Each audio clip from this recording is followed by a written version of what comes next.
noche para que todos aprendamos. Yo he traído mi cuaderno, mi lapicero para tomar apuntes. Voy a estar muy atento con Juliana en su presentación, estos primeros 30 minutos, y luego vamos a poder hacer preguntas y hacer conocimiento entre todos, ¿cierto, Juliana? Les deseo una feliz noche. Yo estoy por aquí, voy a cerrar mi cámara un momentico, pero estoy atento, escuchando y aprendiendo. Gracias, Sandra. Gracias, Juliana. Arrancamos las sesiones académicas de este 2024 con la ilusión de entregar mucho más contenido, contenido de valor, que aporte y que sea una oportunidad no solo para las familias, sino para nuestros otros colaboradores de la Clínica al Oriente y de Servid, para que podamos hacer de esto aprender. Y seguro que muchas de estas conferencias se van a pasar de manera individual a los grupos de atención de los pacientes que están internados con nosotros. Feliz noche, bienvenidos, ya van 25 familias, eso pues nos alegra mucho esta participación masiva. Claro que sí, gracias doctor, gracias Sandra y gracias a todas las familias pues que se conectan hoy a este espacio. Como lo menciona el doctor Ramón, es un espacio supremamente importante para nosotros porque es la posibilidad de que continuemos construyendo conocimiento juntos.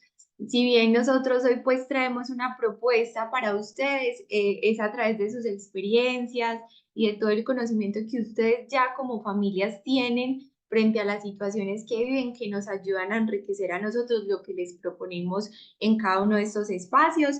Entonces, bueno, Sandra me presentó, quizás muchos me reconocen porque he acompañado varios procesos. Para quienes no, entonces soy Juliana, soy trabajadora social, soy especialista en familia, infancia y adolescencia y vengo acompañando los procesos de internación de la institución en Servir ya hace aproximadamente 2 años. Bueno, espero que nos disfrutemos mucho el espacio. Les propongo que tengan a la mano, así como el doctor Superjuiciosos, en que anotar. Vamos a tener pues como un espacio al final de conversación por si hay dudas o inquietudes o aportes que ustedes nos puedan hacer a nosotros. Entonces, ténganlo ahí muy presente. Listo. Voy a compartir pantalla y porfa, mi compañera Sandra me va diciendo si se ve. Y gracias.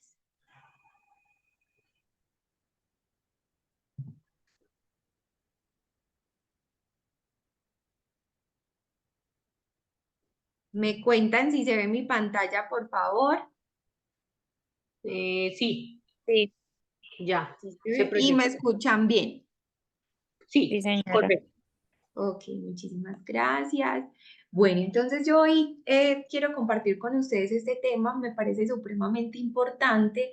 Es un tema muy amplio, traté de traer como lo más significativo del tema para el espacio, que es el tema, digamos, que más creo que conocen ustedes que nosotros, y es ese rol de la familia como un apoyo fundamental en la recuperación. Creo que es un tema que nos puede movilizar mucho a todos porque con seguridad las personas que están hoy aquí conectadas son esa red de apoyo, ese cuidador principal o uno de esos cuidadores principales del proceso de sus familiares. Entonces, bueno, todos los aportes que tengan, por favor, al final de los hacen, que son más que bienvenidos. Antes de entrar en sí como en materia, les quise traer estas imágenes y me gustaría que cada uno de ustedes se diera la tarea de mirarlas, de encontrar las diferencias entre unas y otras, quizás de ver si en algunas se sienten reflejados o identificados, y en esas hojitas que tienen ahí para tomar apuntes y sus libretas, poner eso que les genera las imágenes que ven en estos momentos. Mientras ustedes van haciendo eso, yo les voy contando que yo veo personas en condiciones quizás de salud no tan favorables, en condiciones quizás de pacientes, en situaciones de vulnerabilidad, y en una parte veo personas muy acompañadas, otras un poco más solas, unas un poco más cuidadas, otras no. Veo también los rostros de esas personas decir mucho de acuerdo a si están acompañados o no. Entonces me gustaría que se tomen unos minuticos ahí para escribir eso que les representa las imágenes. La idea es que al final podamos compartir eso que ustedes ven aquí. Compartirlo en relación a qué, a toda la charla que vamos a tener, a la información que vamos a recibir y a un video que al final pues también vamos a estar compartiendo. Bueno, ya teniendo esto, entonces vamos a empezar a hablar de por qué escogimos este tema para hoy, ¿cierto? Porque hablamos del rol que tiene cada uno de los familiares y de los cuidadores en los procesos de recuperación. Lo mencionamos porque cuando un paciente o una persona en condición de paciente cuenta con un grupo familiar dispuesto a apoyarlo y acompañarlo, entre comillas, podemos decir que tiene gran parte del proceso ganado, ¿cierto? Porque la familia finalmente se vuelve ese apoyo indiscutible, no solo a nivel físico, sino también emocional, ¿cierto? Contar con la presencia de un familiar o de un grupo familiar desde el inicio en un proceso, pues finalmente también nos habla de unos pronósticos de reintegro de la persona más favorables. Esto es algo que nos motiva a traer el tema el día de hoy. También lo traemos hoy porque digamos que nos hemos encontrado en la experiencia y en el atender de cada uno de sus familiares, que cuando ellos tienen entornos familiares con dificultades, los procesos y los resultados a veces son un poco más lentos o mucho más lentos incluso que los de otras personas que desde el inicio cuentan con un soporte familiar estable. Ojo, cuando digo estable no quiero decir que sea un entorno familiar sin ningún tipo de problemática o de situación a resolver, pero sí hablamos de un entorno familiar dispuesto desde el inicio a acompañar, ¿cierto? Y cuando esto no está, pues los resultados son más lentos y también vamos encontrando quizás que la persona tiene más riesgos de sufrir algunas inestabilidades a nivel emocional o mental, ¿sí? El acompañamiento familiar y el del resto del entorno cercano a ese paciente son muy importantes, ¿cierto? Porque en ocasiones las enfermedades mentales o de adicción que enfrentan estas personas, pues son incomprendidas. Y para que la familia pueda entender mejor la enfermedad, acceder mejor también a herramientas que le faciliten el acompañamiento, pues no solo la enfermedad debe interiorizarse, sino que la familia para lograr todo eso, pues debe participar de una forma mucho más activa en el tratamiento. Ya vamos a ir viendo más adelante a qué nos referimos con esto. Hay, digamos que, tres puntos claves en todo este tema del acompañamiento, ¿cierto? En la parte superior vemos dos condiciones por las cuales podemos ingresar nosotros a un proceso y ocupar un rol de acompañamiento, ¿cierto? Tenemos una enfermedad que es la adicción y cuando somos familiares de una persona con esta problemática, con esa condición, pues podríamos expresarnos que nosotros como familia podríamos estar consumiendo de alguna manera todas las consecuencias que esta enfermedad trae. Y cuando somos esa red de apoyo, esa familia, ese soporte, ese cuidado de una persona que tiene una enfermedad mental, pues las familias, el entorno familiar, podemos estar sufriendo desequilibrios o inestabilidades en nuestras dinámicas, así como nuestro familiar lo está padeciendo a nivel mental. ¿Esto que nos deja? Que no solo la persona que entra al proceso debe iniciar un proceso de recuperación, sino que la familia también debe iniciar un proceso de recuperación, ¿cierto? Cuando la familia participa activamente, tiene varias oportunidades. La primera, se va volviendo un agente que nos ayuda a prevenir recaídas. Sirve de apoyo, de soporte a la persona que está enferma. Pero la más importante, la familia también tiene la posibilidad de recuperarse igual que su familiar, ¿cierto? ¿Cómo entonces puede la familia colaborar en la recuperación? Vamos a quedarnos con esta pregunta. Si alguno va encontrando una estrategia diferente a la que yo mencione, por favor, anótela para que al final la compartamos entre todos.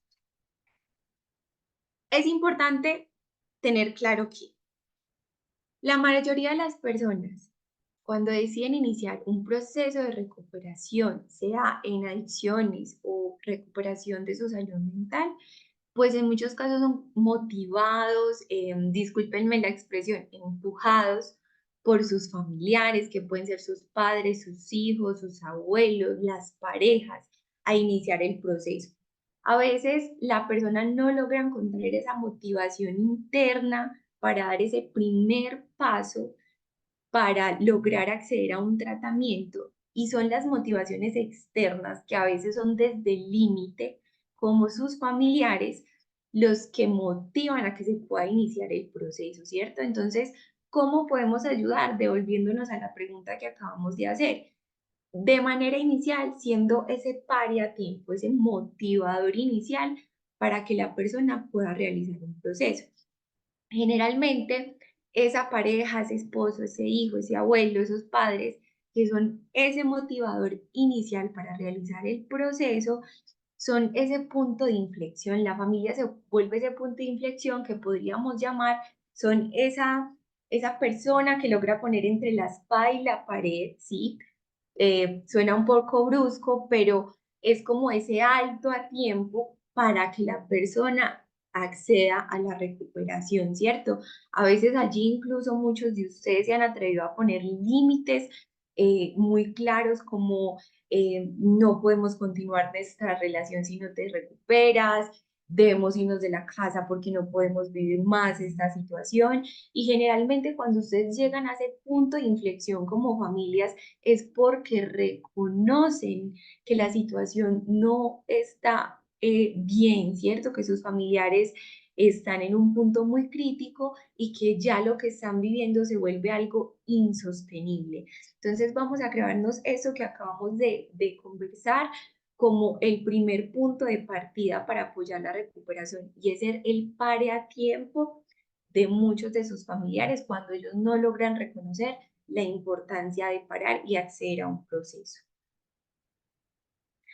También hay tres recomendaciones como bases o transversales a todo ese acompañamiento y es que la primera es estarse informando, ¿sí? Eh, Entre más información nosotros tengamos sobre la enfermedad, pues más vamos a entender. Ojo, es importante que sea información profesional, de personas que sepan, no nuestras búsquedas propias en Internet, porque allí hay demasiada información y podríamos confundirnos. Lo segundo es comprendiendo eso de lo que nos estamos informando, ¿cierto? Porque al comprenderlo, pues vamos a tener la posibilidad de darle respuesta a muchas de las preguntas que como familia nos surgen en el proceso, ¿cierto? Preguntas como, ¿qué es esta enfermedad? ¿Cuál es su pronóstico? ¿Cuáles son los síntomas con los que se va a estar manifestando? ¿Cómo debo estar preparado para acompañarlo? Si se presenta un síntoma, ¿qué debo hacer? ¿Cierto? Y lo tercero es seguir instrucciones. Esta es una parte que a todos los seres humanos, me incluyo, nos puede costar muchísimo. ¿Por qué? Porque atender las recomendaciones que otro me da, cuando quizás el otro no ha estado viviendo conmigo, todo lo que yo he vivido alrededor de esta enfermedad, pues no es tan sencillo, ¿cierto? Pero recordemos que cuando establecemos una relación de confianza con nuestro equipo profesional, pues una clave importante es seguir las instrucciones que ellos nos puedan dar frente al manejo, frente a la comunicación, frente a la interacción nuevamente con mi familiar, ¿sí? Esas instrucciones pues deben estar, como les digo, a cargo de un equipo profesional, capacitado, deben ser instrucciones claras, fáciles de comprender para nosotros como familia y por supuesto, pues que esté a nuestro alcance aplicarlas. Hay también algunos pasos transversales, ¿cierto? Como bases en todo esto, ¿sí? dentro de ese papel de acompañamiento, dentro de ese rol de apoyo en el proceso, es muy importante que no juzguemos ni culpabilicemos, no solo a nuestro familiar, sino a nosotros mismos. A veces nos hemos encontrado en la atención de las familias que llegan esos sentimientos de culpa y esos juzgamientos de tú hiciste, no hiciste, yo no hice, ¿cierto? Faltó esto, me ausenté en tal momento, ¿sí? Y recordemos que cuando nos encontramos con los juzgamientos y la culpa, pues nuestras relaciones empiezan a establecer o el vínculo que empezamos a crear con nuestro familiar es más desde el temor, desde el miedo, desde la angustia, y eso no nos permite tener claridad en cómo vamos a acompañar, ¿sí? No nos permite tener una mirada óptima, oportuna frente a lo que vamos a hacer como acudientes del proceso. Lo segundo es no forzarle a animarse. ¿A quién? Pues por supuesto a nuestro familiar que está en el proceso y quizás a alguien más de nuestro grupo familiar que esté afectado por la situación que se está viviendo. Recordemos que todos debemos tener unos momentos para vivir los duelos, para empezar un proceso de adaptación y no hay que forzarle al otro a que se anime y a que asuma quizás unas posturas que para mí es mucho más fácil o cómodo asumir. Lo tercero es que no vamos a invalidar nuestros sentimientos y los de nuestro familiar en proceso, ¿cierto? Cada una de esas emociones que se despierten, de los sentires que se despierten, son importantes trabajarlos, no vamos a minimizarlos, no vamos a hablar de es que yo en tu lugar haría, es que yo pasé por lo mismo y lo pude solucionar más fácil, ¿cierto? Vamos a permitirle al otro y a nosotros mismos expresar todo eso que nos surge a partir de esos procesos que sabemos que no son sencillos. Y por último, no vamos a resolver por él o por ella las situaciones que se empiecen a presentar dentro del proceso. O es muy importante que ellos tengan completa claridad, cada uno de sus familiares, que ustedes van a ser un apoyo en el proceso, ¿cierto? Y que quizás estarán para apoyar a resolver situaciones, quizás tendrán ideas, consejos, pero dentro del proceso vamos a permitir que cada uno de nuestros familiares empiece a responsabilizarse también, ojo, no estamos hablando de culpas, sino de asumir la responsabilidad dentro del proceso que le corresponde a cada uno. Bueno, como familias debemos estar dispuestos a que, ¿cierto? Dentro del rol de acompañamiento y de apoyo de la recuperación. Primero, pues a recibir la orientación, como ya lo mencioné, hay sugerencias, hay indicaciones, hay informaciones que no son fáciles de entender, pero es importante tener la disposición de recibirlas, ¿sí? Todos esos espacios de psicoeducación, esos espacios grupales, esos espacios de retroalimentación ya a nivel individual como familia, con su especialista tratante, con el psiquiatra, con el equipo psicosocial, son supremamente importantes y hay que estar dispuestos a recibir lo que en esos espacios se nos entrega. Lo segundo es que vamos a ofrecer ayuda, claro que sí, vamos a estar dispuestos nosotros como familia a rectificar a nuestros familiares, que estamos dispuestos a ofrecer la ayuda que ellos requieran dentro del proceso y dentro de su acompañamiento. Vamos a celebrar esos pequeños logros de ellos, sus avances en sus rutinas, en sus mejorías de estados de ánimos, en sus buenos comportamientos, en los buenos desarrollos de las salidas y por supuesto los logros de ustedes también como familia, cuando se logran expresar mucho mejor, cuando empiezan a comprender más la enfermedad, la problemática, cuando también logran poner límites y reglas a tiempo, ¿listo? Todo eso es importante celebrarlo, es decir, reconocerse. Vamos a favorecer también, vamos a estar dispuestos a favorecer la adherencia al tratamiento, ¿sí? A veces no puede ser solamente que esperemos que nuestro familiar logre ser consciente de sus horarios de la medicación, de los hábitos nuevos, si nosotros como su red principal de apoyo y de cuidado no tenemos adherencia a eso también, ¿cierto? Entonces recuerden que tiene que ser un trabajo en equipo. Y además vamos a estar dispuestos pues a expresar nuestras emociones. Normalmente los familiares, los cuidadores, el apoyo del proceso también empieza a experimentar muchos sentimientos dentro del tratamiento, de alegría, de tristeza, de temor también, cuando la confianza no se ha recuperado, ¿cierto?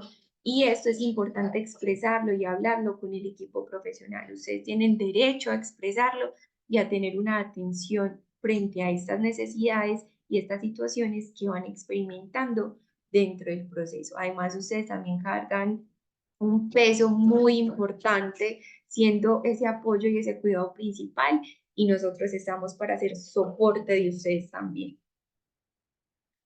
Bueno, dentro de esas preguntas de cómo yo puedo ayudar adecuadamente en el proceso a hacer un buen apoyo, yo les presento esa fórmula, a mí me gusta muchísimo porque nos habla de que cuando tenemos una familia más un equipo terapéutico dispuestos a trabajar en conjunto, que logramos un muy buen proceso, una mejoría para la calidad de vida, por supuesto de sus familiares y de ustedes también.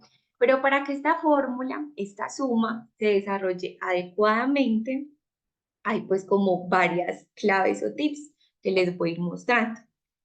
El primero es que la familia, como lo vimos iniciando, es un motivador para iniciar, para arrancar ese proceso de atención, ¿cierto? Eso no se nos puede olvidar. Lo segundo es que la familia puede colaborar muchísimo en el tratamiento cuando aporta información real sobre cómo está su familia, cómo es esa estructura, cómo están los roles, cómo está el sistema de reglas y normas en la casa, cómo está el afecto, cómo está la interacción. Y además de esto, nos ayuda muchísimo al equipo profesional y a sus familiares y a ustedes mismos cuando nos logran contar realmente cómo está la situación actual de sus familiares. Es decir, por qué es que llegaron a este punto, qué estaban experimentando, cómo ha sido el transcurrir de su vida, ¿cierto? ¿Cómo está él en estos momentos? Lo tercero es que no solo la familia, sino el equipo y por supuesto cada una de las personas en condición de paciente contribuyen mucho a que esta sumita se desarrolle cuando estamos en esa disposición de cumplir con citas, con talleres y con la adherencia al tratamiento, ¿cierto? Cuando no obviamos ningún espacio, cuando entendemos que tanto el deporte como la charla con el psicólogo son indispensables en el proceso, ¿cierto? Es darle el valor a cada uno de esos espacios que se tienen dentro de la recuperación. Lo cuarto es la aceptación del diagnóstico. Por supuesto, para que esto surja, debe haber un muy buen proceso de psicoeducación frente a cuál es el diagnóstico de cada uno de sus familiares. Y allí se necesita disposición para que la familia logre empezar a entender, a aceptar y a querer ese diagnóstico. Eso no siempre es tan fácil. Yo lo digo acá muy fácil, pero así no es. Entendemos que a veces cuesta, a veces es una realidad difícil con la que no nos esperábamos enfrentar y que toma un tiempo aceptarlo, pero que esperamos que se llegue a ese punto. La quinta clave para que esta fórmula nos funcione es hablar siempre con la verdad, ¿cierto? Voy a poner un ejemplo. Cuando salimos a solas con nuestro familiar de la institución y pasa alguna situación como que nos generó dudas, temor, desconfianza en la salida. Y al regresar a la institución, quizás podemos decir delante de nuestro familiar, todo estuvo muy bien, lo vi tranquilo, lo vi normal. Y al retirarse su familiar en proceso, ustedes dicen, no, venga, es que pasó esto, ¿cierto? Es importante que hablemos siempre con la verdad delante de ellos, delante del equipo, porque eso nos permite atender oportunamente esas situaciones que se van presentando y que son esperables dentro del proceso. Habrán otras que de pronto no son esperables, pero hay muchas que pueden ser esperables y que cuando las comunicamos a tiempo, con sinceridad y tranquilidad, pues ustedes cuentan con todo el apoyo del equipo para atenderlas a tiempo y evitar que eso nos genere unas alarmas o unas alertas para situaciones más complicadas pues que no se logran atender. Bueno, vamos también entonces a enfocarnos en que la familia, como lo vimos ahorita, se puede convertir, por supuesto, en un agente que contribuye a prevenir recaídas, que es la suma de todo esto que venimos hablando. Y finalmente me voy a enfocar en esta última, que es el cumplimiento de instrucciones y esa implementación oportuna y adecuada de las normas y límites en el medio familiar. Todo lo demás, quizás muchas veces lo logramos cumplir de una forma muy adecuada. Estamos en el medio institucional, tenemos el apoyo del equipo y logramos ir paso a paso sacando adelante cada una de esas claves que les he presentado. Pero a veces cuando llegamos al medio familiar se nos dificulta mucho establecer unas normas y unos límites adecuados y esto quizás nos hace tener retrocesos en todas las otras ganancias que ya hemos tenido al lograr las otras claves que ya hemos trabajado. Entonces, para esta última, diseñé como unas diapositivas aparte que les quiero presentar y me quiero enfocar en ellas. Bueno, vamos a hablar del establecimiento de las normas y límites, ¿cierto? Porque es importante detenernos aquí en medio de todo ese rol del acompañamiento familiar. Miren, cuando nosotros logramos establecer normas y límites en el contexto familiar, pues logramos establecer como uno de los factores de protección más significativos que nosotros como familia le podemos otorgar a nuestro hermano, a nuestro hijo, a nuestro esposo que esté en proceso, ¿cierto? Porque las normas y los límites, al darnos un orden de qué, cómo, cuándo se debe hacer, qué está permitido, qué no, qué es adecuado para nuestra relación y qué no, pues vamos a empezar a reducir esa posibilidad de conductas y situaciones de riesgo para nuestro familiar y para toda la familia. Además de esto, cuando tenemos un sistema de normas y límites familiares adecuado, consistente en el tiempo, coherente, pues vamos a lograr favorecer la adaptación y la cohesión familiar. ¿Esto qué significa? Que vamos a dar un orden, que vamos a mejorar nuestra interacción, nuestros espacios de compartir y la unión familiar. Además de esto, vamos a permitir que cada uno de los integrantes de la familia, de acuerdo a sus edades, a sus responsabilidades y a los roles que ocupe dentro del hogar, pues vaya integrando ese sistema familiar de una forma más adecuada de acuerdo a su rol. Hay unas recomendaciones para que podamos implementar adecuadamente esas normas y límites. La primera recomendación que les traigo es tener en cuenta las características de esas normas y esos límites, ¿sí? Yo traje 6. Como les digo, esto es un tema muy amplio y quizás en otro espacio que yo pueda volver a estar acá podamos profundizarlo más. Pero estas 6 son las principales y las que nos van a ayudar como a tener unos parámetros para establecerlas. Entonces son, primero deben ser normas y límites realistas, ¿cierto? Es decir, que sean posibles de cumplir. ¿Para quién? Para ustedes, porque la persona que pone el límite y la norma debe ser claro y consistente con ella en el tiempo y pues para el familiar al que le estamos pidiendo que la cumpla. Lo segundo es que deben ser claras, es decir, deben ser entendidas no solo por nuestro familiar, sino por nosotros también. No podemos quizás adentrarnos en establecer un sistema de normas y límites que para nosotros sea algo confuso, ¿cierto? Por ejemplo, hablando del tratamiento, si yo no he entendido por qué no es válido, no es tan prudente que mi familiar pase tantas horas en el teléfono, pues primero debo tener la claridad con el profesional tratante de que me explique esto, en qué afecta el proceso de mi familiar para yo poder implementar esa norma en casa. Eso por poner un ejemplo, ¿cierto? Deben ser además consistentes, es decir, la aplicación de esa norma debe ser la misma siempre. No puede variar que apliquemos o no la norma por el estado de ánimo o por determinada visita que llegó a la casa, entonces como está esa visita no la aplicamos porque de pronto nos da pena, ¿cierto? Deben ser consistentes. La cuarta, deben ser coherentes. Las normas Por supuesto, dependiendo el integrante del hogar, pues puede variar, ¿cierto? No va a ser lo mismo las normas del papá que las del hijo. Pero al ser coherentes me refiero a que deben conversar entre sí, ¿cierto? Si bien el papá tiene unas normas y el hijo tiene otras normas, pues ambas al cumplirse siendo distintas nos van a contribuir a mejorar ¿qué? La convivencia familiar, la integración, el relacionamiento, el respeto entre nosotros, ¿cierto? Entonces deben ser normas que aunque diferentes por las edades y los roles que ocupe cada integrante del sistema familiar, pues van a conversar entre sí. Lo otro es que deben ser fundamentales, ¿sí? Ahora, normas fundamentales, estas por lo general son pocas dentro del sistema familiar y son muy claras. Y cuando digo fundamentales, son esas normas que no son negociables, ¿cierto? Por lo general son pocas, pero son muy claves dentro de la convivencia familiar. Un ejemplo de ello puede ser en la casa no nos levantamos la voz y es algo innegociable, no nos faltamos al respeto.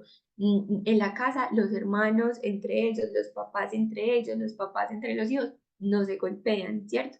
Entonces, habrá normas fundamentales que es imposible, que es posible y muy necesario pensar dentro del proceso y son aquellas que no podemos permitir llegar a la negociación. Y hay otra característica al momento pues, de implementar las normas y los límites que son las que son importantes. Son un poquito más que las fundamentales, es decir, podemos tener más cantidad de estas en la casa.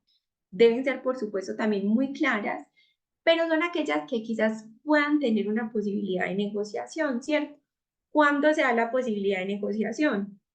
Cuando, por ejemplo, hablando del caso de los hijos, van adquiriendo unas edades más maduras, unos grados de responsabilidades más altos, y eso da lugar a incluirlos en la negociación o construcción de las normas, por ejemplo, o cuando hacemos pactos importantes para nuestro familiar y para nosotros, como si logras toda la semana buena adherencia al proceso, si cumples con ciertas labores académicas y del hogar, podríamos negociar que ese cumpleaños que tanto te interesa y que sabemos que es importante, puedas estar cierto determinado tiempo más al que normalmente te dejaría, ¿cierto?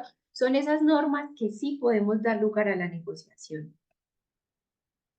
Hay otras, pues como recomendaciones, ya estas no son características, sino recomendaciones para las personas que asumen ese rol dentro del hogar, por lo general son los padres o bueno, entre los esposos también, para implementar las normas.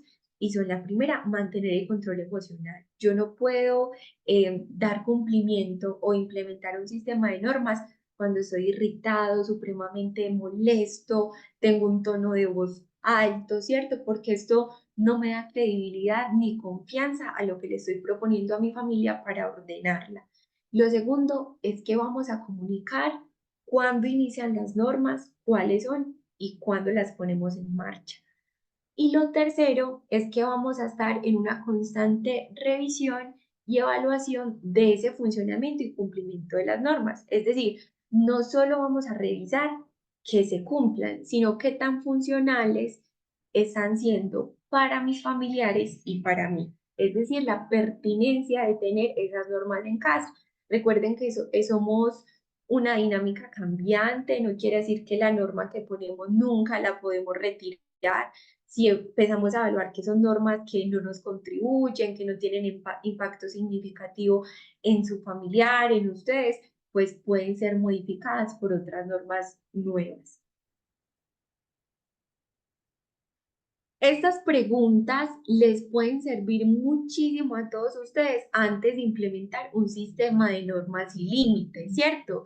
Y es, ¿qué comportamiento o qué situación ustedes quieren tratar o trabajar al poner esa norma, ¿cierto? Porque no podemos poner una norma del uso del celular si lo que queremos trabajar es algo completamente diferente, ¿cierto? Entonces, ¿qué es lo que queremos tratar o trabajar al poner esa norma? Desde allí, evaluar la utilidad, ¿me sirve o no me sirve? Lo segundo, cómo deben actuar para cumplirla, ¿cierto? Allí es importante tener en cuenta las edades, los roles y las responsabilidades. Bueno, mi hijo para lograr cumplir con esta norma que yo le pongo debe tener al menos estas características en su personalidad, en su comportamiento. ¿Es capaz de alcanzarlo o no, de acuerdo a sus edades y a su estado actual? Lo tercero, ¿cuándo se aplicarían, por ejemplo, consecuencias de esta norma? Es decir, medir en el tiempo. ¿Cuándo esta norma ya puede estar mostrándome fallas, puede estar mostrándome que no estoy logrando lo esperado que quería trabajar? Cuarta, ¿cuáles son las consecuencias del cumplimiento? Ojo, el cumplimiento. Recordemos que el cumplimiento de las normas nos trae consecuencias positivas, ¿cierto? Entonces, ¿cuáles van a ser? Bueno, aumentarle quizás un permiso, reconocerlo con una salida familiar, o vamos a hablarlo positivamente con su equipo, ¿cierto? ¿Cuáles van a ser esas consecuencias positivas por el cumplimiento de las normas? Y la última, ¿cuáles son las consecuencias frente al incumplimiento? Quizás esas que no son tan chéveres, que no nos gustan tanto, pero como hablamos de consistencia y coherencia dentro de las normas, cuando estas no se cumplan, ¿qué sucederá, cierto? ¿Cuál será esa medida reparadora que como familia debamos implementar para que no vuelva a suceder? Bueno, ya para finalizar o ir entrando pues como en el final de nuestro espacio, para que la familia pueda acompañar, cumplir ese papel de rol y de acompañante en todos los sentidos, en un buen sistema de normas, en una herencia de tratamiento, en una aceptación del diagnóstico. En cada uno de los puntos que hemos hablado, es muy importante, por supuesto, que la familia primero tenga un espacio de autocuidado para sí mismos, ¿cierto? Que ese papá, esa mamá, ese hermano, esos tíos que estén acompañando el proceso también saquen un autocuidado para ellos. Además de eso, que puedan asistir a espacios de psicoterapia para ellos. Recordemos que en todo este papel de acompañamiento, en toda esta reorganización de la dinámica que implica ser un buen acompañante, pues se despiertan muchas emociones, muchas sensaciones, muchos sentimientos y es necesario que los podamos trabajar nosotros porque una mamá, un papá, una pareja, un hijo sano puede estar en mejor disposición y en mejor capacidad de acompañar. Tener espacios, por supuesto, de esparcimiento y de ocio para ellos, trabajar en relación a la aceptación de esa enfermedad, ¿cierto? Aquí hay que trabajar mucho el tema de los estigmas sobre esa enfermedad que acompaña a nuestro familiar, no avergonzándonos de ello. Sé que decir esto es fácil, quizás aplicarlo no tanto, pero es un camino y es importante que nos quedemos con las recomendaciones y cada uno pueda ir evaluando qué de estos aspectos debe fortalecer. Buscar ayudas en asociaciones o en secretarías locales de salud, en la misma clínica, en diferentes espacios, porque sabemos que a veces ustedes, además de experimentar lo difícil de la enfermedad, tienen otro montón de situaciones en sus dinámicas que deben ser atendidas oportunamente. Y también, pues, por supuesto, recomendamos buscar grupos de apoyos para familias porque son espacios de soporte emocional y ustedes más que nosotros, insisto, ustedes saben más que nosotros porque sus experiencias son muy valiosas y en esos espacios se comparten esas experiencias como familias y esas herramientas que quizás ustedes mismos han intentado implementar y les han funcionado. Entonces, estos espacios de grupo de apoyo son unos espacios muy chéveres de soporte emocional que estoy segura que les puede servir mucho. Los amigos cercanos a nosotros, por supuesto que también nos pueden colaborar. Y también nosotros, además de ser familias que atravesamos por esto, pues somos quizás amigos de otras familias que pueden atravesar por eso. Entonces, cuando seamos amigos o cuando tengamos amigos cerca, hagamos o permitamos lo siguiente. Primero, pues un amigo puede apoyar a la familia que tenga un espacio diferente para ellos. Un amigo cercano puede proporcionar además un espacio de interacción social, una conversación, una charla significativa. Los amigos también tienen, digamos, una tarea importante y es evitar como unas conversaciones de contenido negativo frente a lo que el otro está viviendo. Recordemos que las experiencias son propias y no vamos a juzgar, no vamos a estigmatizar o a culpabilizar desde lo que conversemos. Un amigo también puede apoyar siendo amable en el trato, ¿sí? Y no recriminar nada de lo que está atravesando. Y por supuesto, no forzando ninguna situación, ¿cierto? Permitiendo que esa otra persona se acerque a mí cuando considere que está a tiempo de hacerlo. El entorno que somos todos nosotros juntos, cómo podemos contribuir a que para esa familia sea más fácil ocupar ese rol de cuidador y de acompañamiento, pues nuestra tarea más grande es dejar de estigmatizar la enfermedad, es dejar de juzgar y estando dispuestos a brindar ese apoyo a la familia cuando lo necesite. Aquí me voy a salir un momentico y es que antes de finalizar, pues quiero presentarles un videíto muy chévere, creo que les va a gustar mucho. Permítanme, eh, yo, a ver, voy a dejar aquí de compartir un momentico mientras salgo y ya les vuelvo a compartir un videito que creo que nos va a resumir mucho también cómo esa familia logra acompañar pues en los momentos, cómo logra movilizar o cómo logra hacer ese primer momento motivador. Me cuentan porfa si ven la pantalla y escuchan el audio y gracias. Se ve bien. Gracias. Sí, correcto. Pero no se escucha. ¿No se escucha? Yo no escucho. No se No, escucha. no se escucha. No se Bueno, escucha. igual no hay conversaciones. Con que miren las imágenes creo que basta.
Bueno, quizás yo creo que el video nos muestra mucho que ese amor y ese deseo de ver a nuestros familiares bien vale la pena, ¿cierto? Vale la pena intentarlo todo y atreverse, por más desconocido que pueda ser iniciar un proceso, lo que sea que podamos estar enfrentando, pues siempre como ese amor responsable y ese deseo por ver a nuestro familiar bien será pues como lo primero. Ya para concluir y darles pues como el lugar a ustedes, recordarles que ese papel activo de la familia en el proceso desde el inicio hasta el final es esencial. Una persona con problemáticas de salud mental o de adicciones necesita de ese cuidado, necesita de ese acompañamiento, pero pues por supuesto su familia también necesita ser cuidada y guiada por los profesionales que estemos acompañando cada uno de sus tratamientos. Nuestra tarea siempre será darles información, formación y el apoyo que sea necesario durante el proceso para que ustedes puedan, pues, por supuesto, empezar a aplicar, a resignificar, a reorganizar esa estructura familiar, a establecer límites, normas claros, a convencerse de la importancia de la adherencia al tratamiento. Y pues una tarea grande de ustedes es permitirse ser acogidos por nosotros como equipo, como institución, para poder tener entre todos ese buen proceso que queremos. A todos, muchísimas gracias. Doctora, muchas gracias. Con todo el gusto. Gracias Muchas a todos. gracias Yo por la como hago información. aquí, dejar de compartir, vea. Me enredé al final.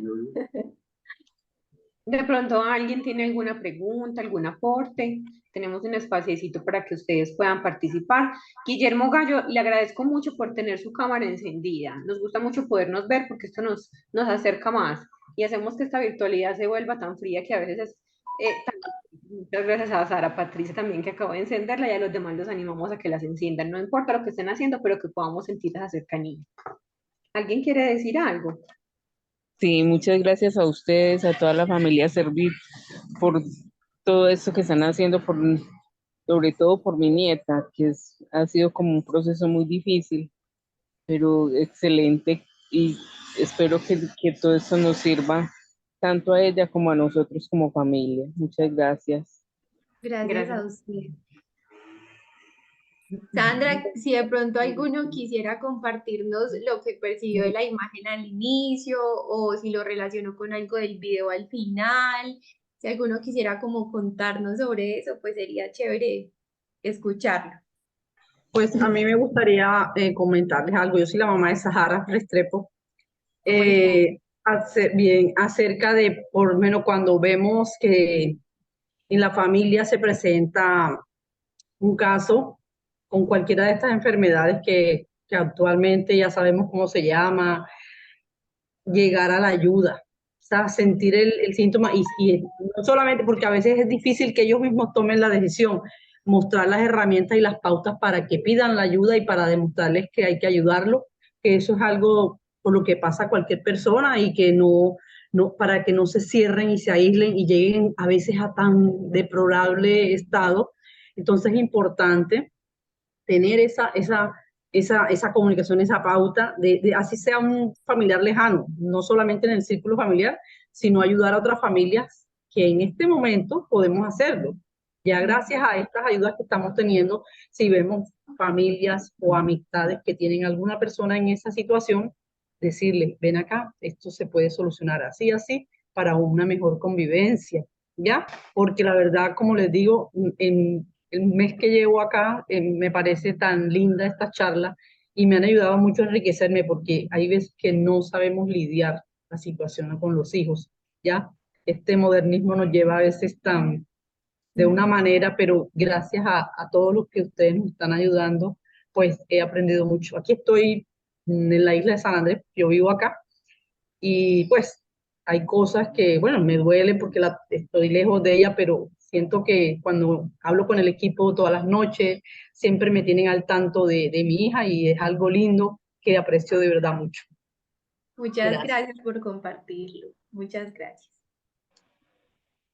No, Yo quisiera agradecerte ya, pues, al final, la excelente presentación que nos has hecho.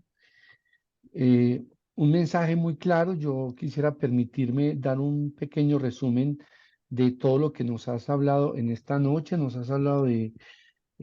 has preguntado cómo podemos colaborar con la recuperación de nuestro ser querido y tú hablas de unos pasos necesarios que todos debemos dar, eh, y que estamos a tiempo de parar.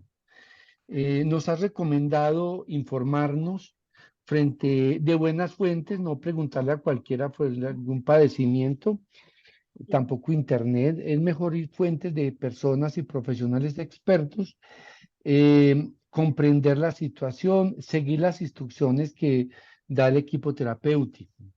Nos has dicho que es muy importante seguir unos pasos, no juzgar ni culpabilizar, tampoco forzar al ser querido a animarse y no invalidar ni los propios sentimientos ni los sentimientos de los otros, y no intentar resolver por el otro lo que el otro no puede resolver. Nos dices también que podemos hacer algo para acompañar a nuestro ser querido, y es reforzar los pequeños logros que puedan hacer, ofrecer ayuda, eh, re- em, reorientar, expresar nuestras emociones y favorecer la adherencia a todos los procesos terapéuticos. Tú dices, y estoy de acuerdo contigo, que tenemos una fórmula que es ganadora, que genera bienestar. La fórmula es familia y equipo terapéutico. Familia y equipo terapéutico unido, bienestar. Nos hace unas recomendaciones en torno a que cuando estemos frente a una situación de límite donde necesitemos implementar normas y límites con nuestros seres queridos en condición de pacientes, no perdamos el control emocional, nos comuniquemos y revisemos y evaluemos las medidas que estamos tomando. Nos ayudas y nos invitas a todos a motivar, acompañar, a decir la verdad, a aceptar los diagnósticos, a prevenir las recaídas y a cumplir las instrucciones que damos desde los que ya tenemos más experiencia con estos temas. Y finalmente nos has hablado de lo importante que es que tengamos en familia normas y límites claros, que sean realistas, claros, consistentes, coherentes, fundamentales. Fundamentales es tener claro qué negocio y qué no negocio. Y en algunas edades, especialmente en la adolescencia, necesitamos recurrir a la negociación. Es importante que nosotros como familia tengamos claros que hay unos límites que no podemos permitir. En fin, nos invitas finalmente a mantenernos en autocuidado, que siempre en las reuniones que tú me escuchas hablar a mí, siempre digo, el mejor regalo que le hacemos a nuestros seres queridos es estar nosotros bien, cuidarnos. Si necesitamos psicoterapia o apoyo terapéutico, hacerlo. Buscar nosotros espacios de ocio. No todo tiene que estar en función de nuestros seres queridos que están en condición de pacientes. Hay que aceptar la enfermedad y hay que buscar ayuda también de las asociaciones o los grupos de apoyos. En conclusión, frente a la pregunta, ¿cómo puedo colaborar en la recuperación?